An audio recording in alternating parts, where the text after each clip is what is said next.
Dan, you were a judge. How were those ribs? Good day to enjoy them? You know what? So I've done this for like 6 years now. It's so fun to be able to do this. And first of all, I mean, all the money that's raised goes to the Veterans Day Parade in Salinas. So we have to judge the ribs on their brownness, their crispness, the moisture, the flavor of the sauce, and even by their appearance.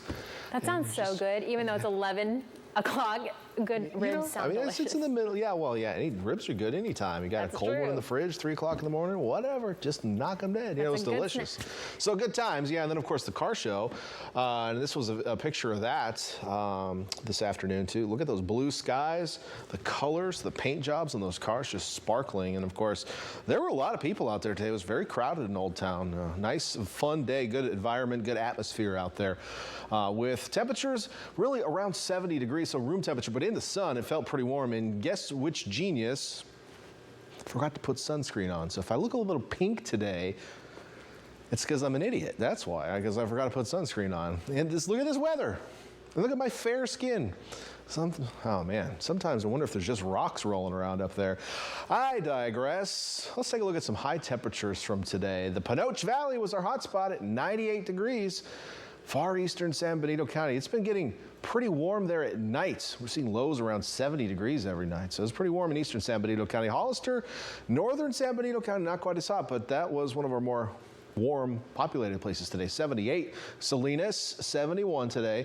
Monterey, 69. Both Santa Cruz and Watsonville at 67 today, and Moss Landing at 62. By the way, the climate site in Santa Cruz was actually in the 70s, but when I averaged up about 23 different locations across the city, the average was around 67. So that's what I do. I like to give everybody a shot. Here's our bigger picture, and it helps us track where our moisture and our overall weather pattern is. So the monsoonal high is still sitting across the U.S.-Mexico border right now, and then a big strong high sitting off of the northwest coast. In between, we have this area of weak low pressure aloft. You can't even really like draw an L on there right now to say, oh, there's the center of it, but it's just kind of this weak expanse of low pressure here with some dry air intruded on it. And because the pressure is low, it's allowed our marine layer to be a little deeper because it's not pushing down on it this hard. We'll actually get a weird little cutoff area of low pressure to develop right in this area tomorrow. So there will be an L on the map tomorrow night. If you tune into my forecast, I'll throw it on there for you. Don't you worry about it. Right now, it's just not even there. But what that will do is keep that marine layer deep through the rest of the weekend, which is going to mean cooler than normal temperatures inland especially. But on the coast, we'll see probably something similar to what we had today. Futurecast is showing those low clouds filling back into the valleys. Fog, drizzle possible, especially near the coast. Drizzle more possible near the coast, but certainly another moist morning out there tomorrow morning. Then in the afternoon, those clouds will clear back to the coast. We may see a full clear out again briefly, but we will see at least some patchy low clouds kind of hanging out throughout the day. Then, of course, they'll thicken up. Once it starts to cool down at all tomorrow evening, the clouds will thicken back up. Now, I mentioned a weak, weird little low developing. It's possible. Some of them are showing some very high-level instability with that. I mean, you're not really seeing anything on this map, but at least one computer model was showing a couple of like very thin, high-based little showers like late tomorrow night into Monday morning. I don't think we'll see any precipitation from it, but it's something I'm keeping an eye on.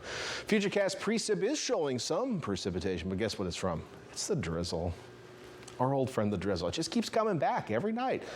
We're trying to say, hey, you know, you've overstayed your welcome. Actually, you really haven't overstayed your welcome. And the reason is we can take the moisture out there. Here's a look at your high temperature forecast tomorrow. Temperatures should be pretty similar to today, if not a little bit cooler inland with that weak low, at least concentrated low developing over 70s in Santa Cruz Mountains, 70 in Santa Cruz, 67 in Capitola. We head over to Watsonville, mid-60s. Same with really the whole east shore of the bay. Salinas gets to 70. Hollister again at 78 tomorrow. 80s in the Santa Clara Valley. Monterey Peninsula and vicinity. We'll see highs in the low to mid 60s tomorrow. So pretty close to today, within a degree or two of today's highs. And then farther south, not hot, but still some 90s showing up. The San Antonio Valley. Talked to some folks from Fort Hunter Liggett today. Maybe we'll do some live weather out there soon. We're working on something. Maybe we'll see something fun. So just keep your eyes open. 70s closer to the coast. Let's take a look at that 7-day forecast. On the coast, you'll see temperatures pretty close to normal for this time of year for the next 7 days. Maybe a touch warmer as we head out of the weekend. It'll be breezy in the afternoons occasionally as those northwest winds or west northwesterly winds kick in. Expect clouds in the mornings and the evenings with some afternoon sun trying to peek through. Inland areas, you'll have a few morning clouds, but otherwise sun and shine in the forecast. Of course, it's going to be windy every afternoon, but one thing of note, temperatures, which are below normal right now because of that low pressure aloft, will actually warm back up, and we're going to head above normal by the time we get to the middle portion of the week. Anna?